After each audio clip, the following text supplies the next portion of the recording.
Welcome to a new edition of the Neon Jazz interview series with jazz pianist, composer, arranger, and educator Keith Brown. He talked about his new 2021 CD with his trio called African Ripples. He was born in Memphis and raised in Knoxville, Tennessee, and he began playing piano and bass at a very early age. His father, Donald Brown, is a world-renowned jazz pianist and composer who performed with many of the jazz greats. Keith first learned to play the songs of R&B artists like Stevie Wonder by ear and started playing classical piano lessons at the age of 8. By 18, Keith was playing piano and bass around Knoxville in a variety of jazz, R&B, funk, and country bands. His story is a great one. Enjoy. Hey, man, thanks for taking a minute out to the show today. I appreciate it. Oh, yeah, no problem. Thanks for having me.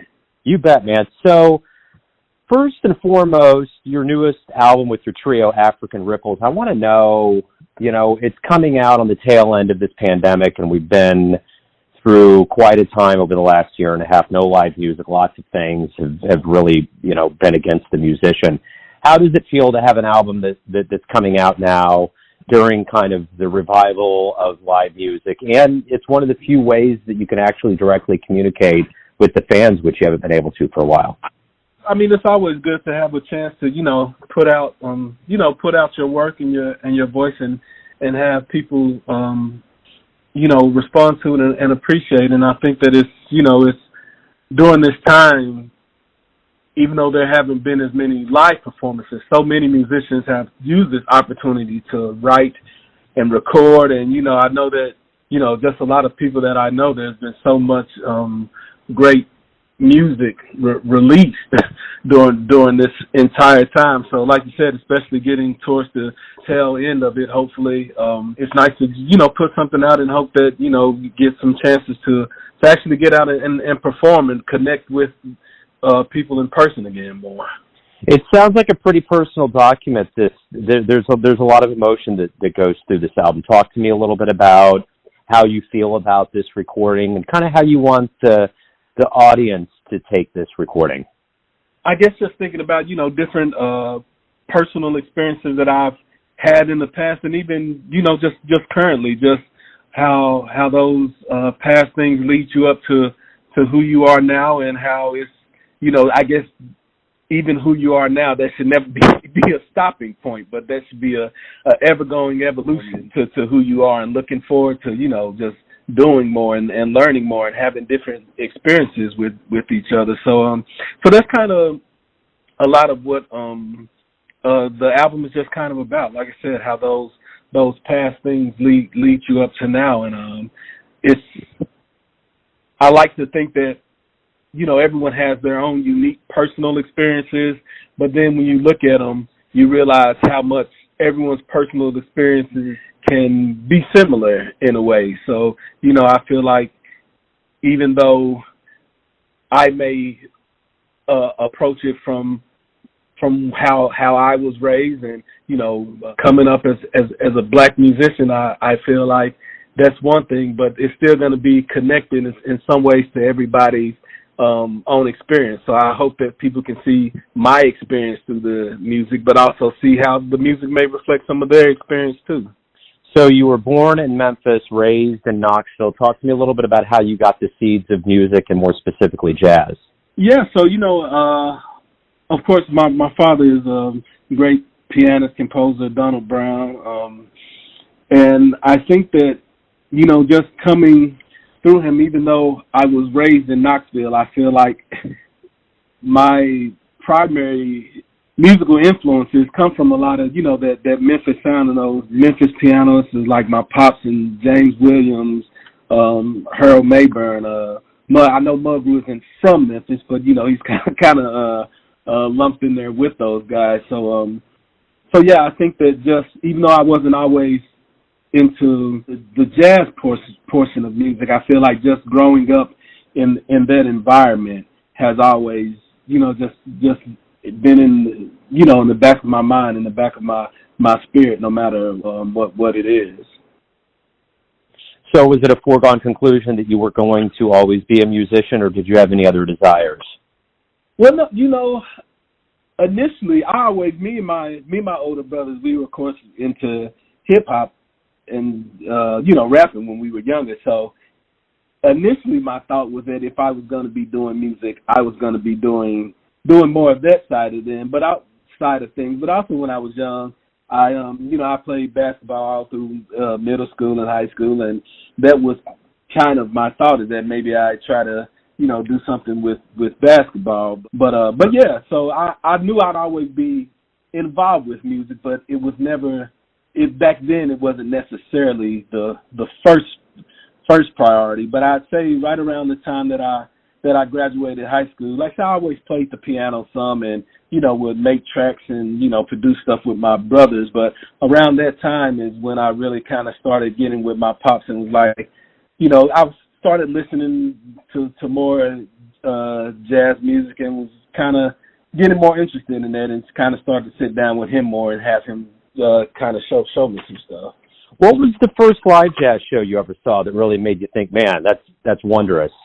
The first live jazz show, the first one that I can really remember was somewhere between 8 and 10, but it was at the time where my pops was in this the contemporary piano ensemble with James and Mulgrew, Jeff Keith, and Harold Mabel. And I remember that we maybe they were playing the Atlanta Jazz Festival or something, but my whole family, we went down for them with that. And I do remember seeing that concert. And even though I wasn't into the music like that at that time, that is just hearing them and seeing them together, that is one early concert that I remember kind of stuck with me.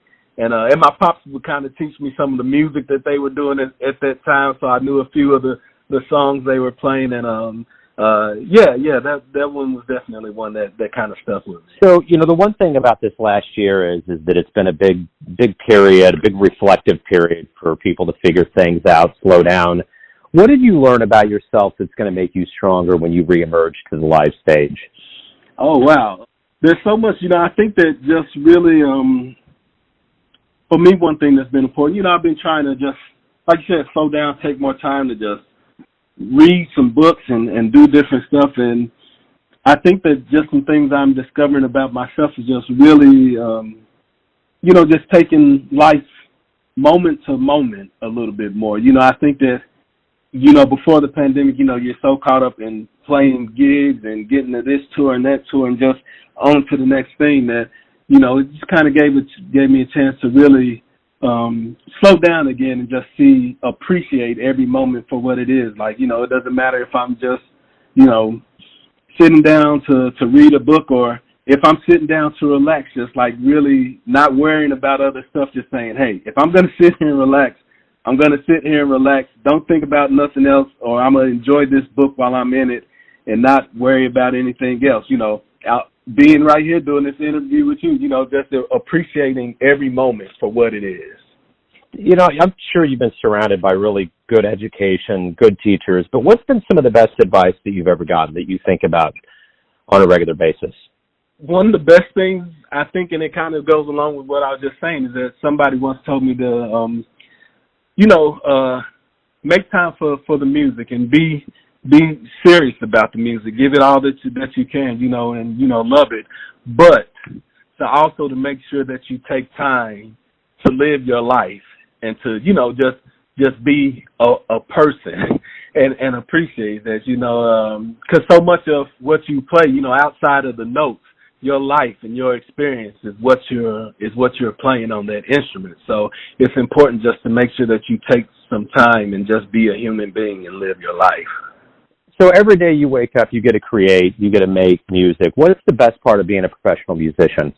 Man, I think of a couple of things. I think is, like you said, you get to put some of your own life experience out there in a way, and you hope that, people can, that it touches people for what it is. And like I said, hopefully they can see more into it for themselves and maybe get some intent out of it that you did not necessarily see yourself, but they also, they're feeling something different maybe from your original intent. And, just putting that energy out there, that's a beautiful thing. And just, I think being a professional musician, you come in contact with so many people from different walks of life that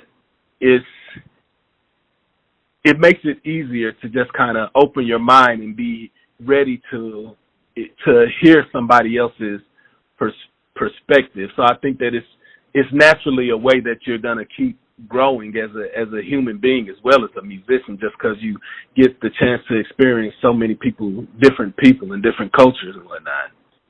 So why do you love jazz? Playing and listening, it's just something about that feeling. I think that just, it doesn't matter if it's something that's, maybe older, that's just like a really good swing, or maybe something more modern that's grooving or out of time. It's just like, it just gives you a feeling. I feel like if the groove is right, that's one thing, and then also it gives that freedom of expression for yourself and to hear how other people express themselves. So I feel like it's not the best music, but it's a great combination of music where you can really have that simplicity of just laying down some great grooves, the complexity of getting out simple thoughts as well as much more complex thoughts and what you can get across to other musicians and to the listeners. So when we do return in earnest to the stage, what do you hope we all realize about the power of live music, both audience and the musician, when we do get back more and more to the live environment? I think that it's easier said than done, but just that, everybody, like you said, both sides, musicians and audience alike, just really take the time to appreciate that experience of playing live.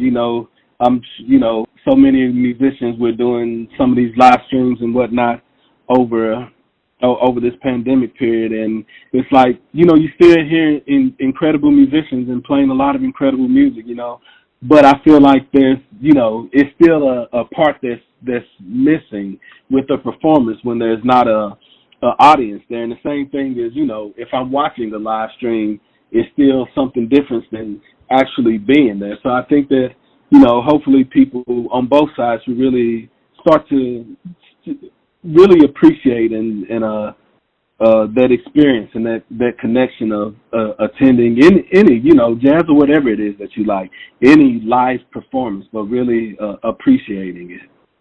So everyone has a perception of you, your family, your friends, your fans, but ultimately you're living your life.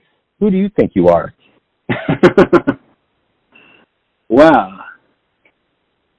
I would say at this current moment, because I would like to think that who I am is going to be a little bit different tomorrow than it is today. So at this current moment, I'm just a person, a husband, a brother, son, just trying to, professional musician, and just trying to make the most out of not just the music, but just the most out of life every day. Like I said, even if tomorrow I change as a person, and hopefully tomorrow I'll change as a musician as well. So at the end of the day, I just hope that I am a good person, and I think that will speak for anything else through the music and all of that. That's what I would like to be, a good person who is ever evolving into a different type of good person, hopefully. Right on, man. I saved the hardest for last. Keith, hey, thank you for taking a minute out for Neon Jazz. Good luck with the album and the return to the live stage. Oh, yeah. Hey, thanks so much again, man. I appreciate it. Thanks for listening and tuning in to another Neon Jazz interview, where we give you a bit of insight into the finest players in Memphis, Knoxville, Kansas City, and spots all over the world, giving fans all that jazz. And thanks to Keith for his time, music, and story. If you want to hear more interviews, go to Famous Interviews with Joe Domino in the iTunes Store. Visit Neon Jazz at YouTube.com for everything Neon Jazz all the time. Go to the neonjazz.blogspot.com. Until next time, enjoy the jazz, my friends.